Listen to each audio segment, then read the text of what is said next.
कहीं ये कहा गया कि आरएस यादव एनकाउंटर करना चाहते थे अजय सिंह चौटाला का। एक सेवानिवृत्त जस्टिस ने यहां तक कहा। अजय सिंह चौटाला के अपने अलग आरोप थे। अभय सिंह चौटाला अपनी अलग बात कह रहे थे। 100 करोड़ रुपए की मानहानि का दावा कर रहे थे कि 100 करोड़ रुपए की मानहानि का दावा करूंगा। और वो लीगल नोटिस मैंने तैयार करवा दिया। 100 करोड़ का डिफेमेशन का केस डालूंगा। तो आरएस यादव ने आज कह रहे थे कि सारे मामले को लेकर के जो भी बात हुई, उन बातों को अब यहीं पर पूर्ण विराम लग जाना चाहिए। फिर भी वो हर्ट हो गए हो तो मैं क्षमा चाहता हूँ। इसमें it is not a conspiracy against Chautala साहब, ऐसा कोई इरादा नहीं था। धुरंधर नेता जिनके पास है तजुर्बा, आज के नेता जिन्हें करके दिखाना है, कल के नेता जिनके हाथ है भविष्य की राजनीति। देश रोजाना करेगा राजनेताओं के साथ कल, आज और कल की बात। द सियासतनामा में हर शनिवार शाम 8 बजे।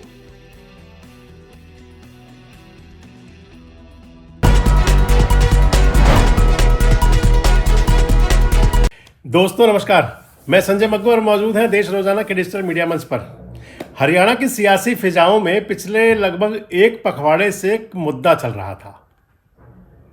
मुद्दा था कि हरियाणा के सेवानिवृत्त आईपीएस अधिकारी आरएस यादव यानी कि राम सिंह यादव 2003 में जिनको गिरफ्तार किया गया था। राम सिंह यादव ने एक सोशल मीडिया वेबसाइट और डिजिटल प्लेटफॉर्म पर एक साक्षात्कार दिया था। उनका इंटरव्यू काफ़ी चला था वो, और मैंने भी उस विषय को लेकर आपके साथ कई वीडियो शेयर किए थे। आप हमारे डिजिटल प्लेटफॉर्म पर जाकर देख सकते हैं। आरएस यादव ने उस समय कहा था उस सोशल मीडिया इंटरव्यू में कि उन पर जो मुकदमा दर्ज हुआ था 1 लाख रुपए की सरकारी संपत्ति की, आप उसे अमानत में खयानत कह सकते हैं या करप्शन कह सकते हैं, जो भी कह लें, जो एफआईआर दर्ज हुई थी जिसमें वो 4 दिन के रिमांड पर रहे थे। आरएस यादव ने कहा था कि उस रिमांड के दौरान उन्हें ले जाया गया चौटाला चौकी में। चौटाला चौकी यानी कि सिरसा जिले में आने वाला एक गांव चौटाला, जहां पर की पुलिस चौकी। और आरोप लगाया था उस वीडियो के अंदर कि उनको अभय सिंह चौटाला, जो इंडियन नेशनल लोकदल के सुप्रीमो हैं, उन्होंने वहां पर 39 छित्तर मारे। सुन लीजिए आप इस बात को। तो मेरे को हथकड़ी लगाई हुई थी। चौटाला गांव में अभय चौटाला थानेदार की कुर्सी पे, चौकीदार की कुर्सी पे बैठा हुआ था। चौकी है वहाँ, अभय चौटाला। हाँ जी। तो उन्होंने खुद फिजिकली जो पुलिस का छितर होता है, वो रबड़ वाला, वो जूता छितर होता है, वो आन मिलो सजना लिखा। हाँ, वो उससे मुझे काफी टॉर्चर किया। मैं तो आपको वही थाने में जी? हाँ, थाने में ही। और लिटा के मारे आपके जी? लिटा के जी, बिल्कुल जैसे क्रिमिनल्स को मारते हैं। कपड़े निकलवा के? कपड़े तो नहीं निकाले थे। अच्छा। लेकिन जैसे अभय चौटाला ने खुद आपकी पिटाई की जी? चौटाला था, पुलिस मंजीत अलाव था, समयराम कौशिक था, और नीचे छोटे कांस्टेबल वगैरह थे। कितने मारे जी आपको? शायद मैं गिन रहा था वैसे। अच्छा। शायद 39 थे। 39 जूत बहुत पीड़ादायक होते हैं। बहुत पीड़ा। तो ये आरएस यादव का, आप इसे कबूलनामा कहें या आरएस यादव का आरोप कहें, कुछ भी कहें, आप कह सकते हैं उसे। इस बात को लेकर के तमाम कंट्रोवर्सी थी। जो कंट्रोवर्सी चल रही थी, जो बातचीत थी, वो इतनी आगे बढ़ चुकी थी कि उस पर निरंतर नई बातें सामने आ रही थी। निरंतर नए उसमें खुलासे हो रहे थे। कहीं ये कहा गया कि आरएस यादव एनकाउंटर करना चाहते थे अजय सिंह चौटाला का। एक सेवानिवृत्त जस्टिस ने यहां तक कहा। अजय सिंह चौटाला के अपने अलग आरोप थे। अभय सिंह चौटाला अपनी अलग बात कह रहे थे। 100 करोड़ रुपए की मानहानि का दावा कर रहे थे कि 100 करोड़ रुपए की मानहानि का दावा करूंगा। और वो लीगल नोटिस मैंने तैयार करवा दिया। 100 करोड़ का डिफेमेशन का केस डालूंगा। जिन्होंने इंटरव्यू किए उनको भी आना चाहिए। जो सोशल मीडिया पे चला रहे हैं इसको, उनको भी इससे सबक मिलेगा। और उस आरएस यादव या तो सार्वजनिक रूप से माफी मांगेगा, नहीं मांगेगा तो फिर कोर्ट में जाकर के फिर उसको ये सिद्ध करना पड़ेगा कि जो बात उसने कही है क्या वो सही। अदालत में आरएस यादव को अपनी चिंता थी। वो कह रहे थे कि मेरा एनकाउंटर हो सकता था। ये तमाम कंट्रोवर्सी थी उसके अंदर, और जितने दिन बीत रहे थे उतनी बातें बढ़ रही थी, लेकिन अब इस पर पूर्ण विराम लग गया है पूरी तरह से। अगर मैं कह दूं कि चैप्टर क्लोज हो गया है, ये बिल्कुल बंद। दरअसल आरएस यादव और उनकी धर्मपत्नी अनुपमा यादव से आज मेरी टेलीफोनिक बातचीत हो रही थी। कुछ सोशल मीडिया प्लेटफॉर्म्स पर मैंने कुछ वीडियो देखे थे, तो उनको टेलीफोनिक कॉल की, लगभग 17 मिनट उनसे मेरी बातचीत हुई। और उस बातचीत में आरएस यादव जी ने खुद भी और उनकी धर्मपत्नी ने कह रही थी कि जो पहला उनका साक्षात्कार था सोशल मीडिया प्लेटफॉर्म पर, उस साक्षात्कार के अंदर वो कह रहे थे कि थंब गलत था। दूसरा वो कह रहे थे कि उनका इस सारे विषय को लेकर के कोई पॉलिटिकल माइलेज लेने का कोई इरादा नहीं था। ये भी बोला आरएस यादव ने मेरे से बातचीत में। आरएस यादव ने कहा कि वो कहीं इसका राजनीतिक फायदा लेने के फिराक में या उनके पीछे कोई पॉलिटिकल पावर्स भी नहीं थी। तीसरा उन्होंने कहा कि वो जो जूते और छित्तर वाली बात है उसके अंदर भी डिफरेंस है। वो जूते और छित्तर को अलग अलग बता रहे हैं। खैर, अब ये बात खत्म है, तो इस कंट्रोवर्सी में हम बिल्कुल नहीं जाएंगे और नहीं चाहेंगे कि ऐसे विषय ज्यादा उछलें।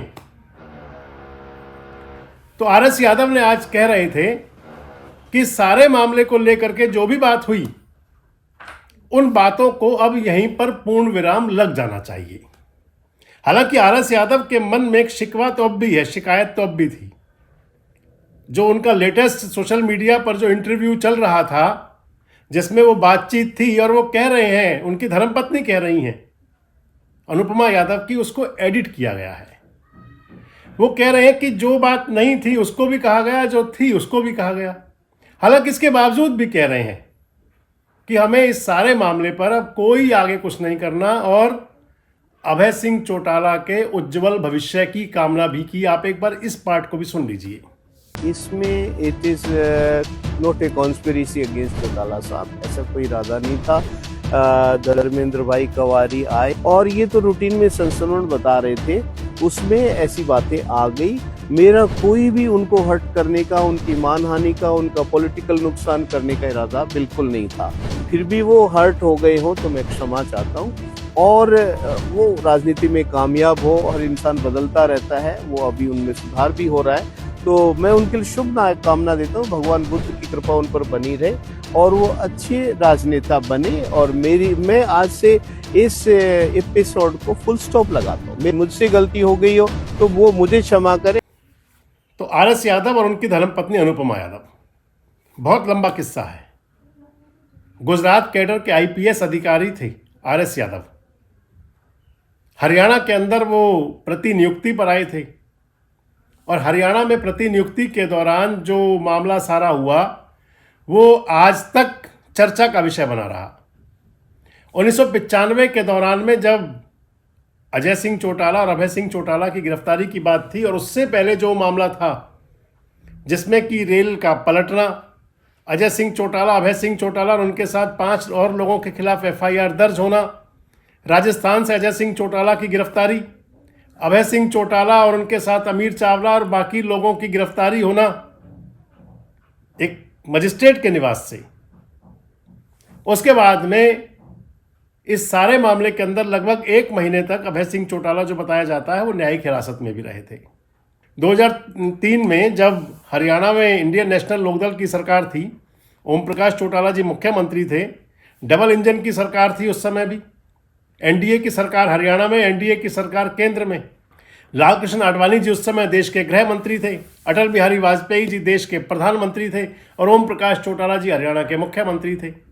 पुराने मामले में गिरफ्तारी हुई थी उस समय आरएस यादव की 2003 में, और उसी गिरफ्तारी को लेकर के आरएस यादव ने कहा था कि 4 दिन के रिमांड के दौरान उनके साथ जो हुआ, आज वो बता रहे थे मेरे से बातचीत में कि उस सारे मामले को मैं एक तरह से, जिस प्रकार डॉक्यूमेंट्री होती है, संस्मरण होते हैं किसी के, उस अंदाज में बताना चाह रहा था। किसी के साथ कोई गिला शिकवा शिकायत की बात नहीं थी, लेकिन उसको पॉलिटिकल मुद्दा बड़ा बना दिया गया। ये आरएस यादव भी कह रहे थे, और वाकई ये सब हुआ भी, क्योंकि सभी अपने अपने हिसाब से इसको डिफाइन भी कर रहे थे। हमने भी इस पर, मैंने आपको बताया, कई वीडियो बनाई, मैंने भी टाइमिंग पर सवाल उठाए थे। मैंने भी कहा था कि आखिर 22 साल बाद कैसे याद आए। लेकिन अब जो उन्होंने कहा, तो इस स्वीकारोक्ति के बाद में, यानी कि जो आरएस यादव कह रहे हैं, उसके बाद सारे मामले से पटाक्षेप हो जाता है। सारा मामला कहें तो चैप्टर क्लोज हो जाता है और बंद हो जाती हैं वो सारी बातें भी जो सोशल मीडिया और मीडिया में चल रही थी। अभय सिंह चौटाला ने कहा था कि 100 करोड़ रुपए की मानहानि का दावा करेंगे या फिर आरएस यादव माफी मांगे। इसके साथ साथ अभय सिंह चौटाला ने यह भी कहा था कि आरएस यादव और उनके साथ में जो भी लोग हैं, जिन लोगों ने इस प्रकार का षड्यंत्र किया है, हालांकि आरएस यादव कह रहे हैं कोई कॉन्सिक्वेंस नहीं, कोई षड्यंत्र नहीं। अभय सिंह चौटाला ने कहा था कि सबको वो कानूनी अंदाज में उन सब से बात करेंगे। लेकिन अब जब अगर आप कहें तो एक प्रकार से ये माफ़ीनामा भी है, एक तरह से ये सुलहनामा भी है, और एक तरह से कहते हैं ना कि गड़े मुर्दे उखाड़ने का कोई फ़ायदा नहीं होता, तो आरएस यादव ने जो गड़े मुर्दे उखाड़े थे उनको वापस दफनाने की पहल भी कर दी है। कह दिया है कि भैया कोई बातों का उनका कोई जिक्र नहीं है, उन बातों से कुछ होने जाने वाला नहीं है, क्योंकि ये विषय बड़ा हो सकता था आगे। इधर अभय सिंह चौटाला कह रहे थे कि 100 करोड़ रुपए की मानहानि का दावा करेंगे आरएस यादव और बाकी लोगों पर, और दूसरी तरफ सोशल मीडिया पोस्ट में लगातार अनुपमा यादव जी कह रही थी कि वो भी पूरी लड़ाई लड़ेंगी, और उन्होंने कहा था कि मुझे आर्थिक सहयोग करें। अनुपमा यादव जी कह रही थी कि मुझे लड़ाई लड़नी है और इसके लिए आर्थिक सहयोग करें, जब केस जीत जाऊंगी तो पैसा वापस कर दूंगी। और इसको लेकर के तमाम टीका टिप्पणियां, तमाम कंट्रोवर्सी जो थी उस पर आज आरएस यादव ने पूर्ण विराम लगा दिया। अब कहें तो 39-76 या उसको 39 जूत कह दो, मैटर क्लोज। इस चैप्टर को आज बंद कर दिया। संभवतः आगे इस पर चर्चा नहीं होंगी और होनी भी नहीं चाहिए। आपको क्या लगता है? कह सकते हैं ना कि अंत भले का भला। कमेंट्स बॉक्स में जरूर बताएं। जुड़े रहें हमारे साथ, देखते रहें देश रोजाना। हमारे साथ जुड़े रहने के लिए सब्सक्राइब करें देश रोजाना के YouTube चैनल को, और नई वीडियो की नोटिफिकेशन पाने के लिए बेल आइकन जरूर दबाएं। अगर आप ये वीडियो Facebook या Instagram पर देख रहे हैं तो पेज को लाइक और फॉलो जरूर करें और ज्यादा से ज्यादा शेयर करें।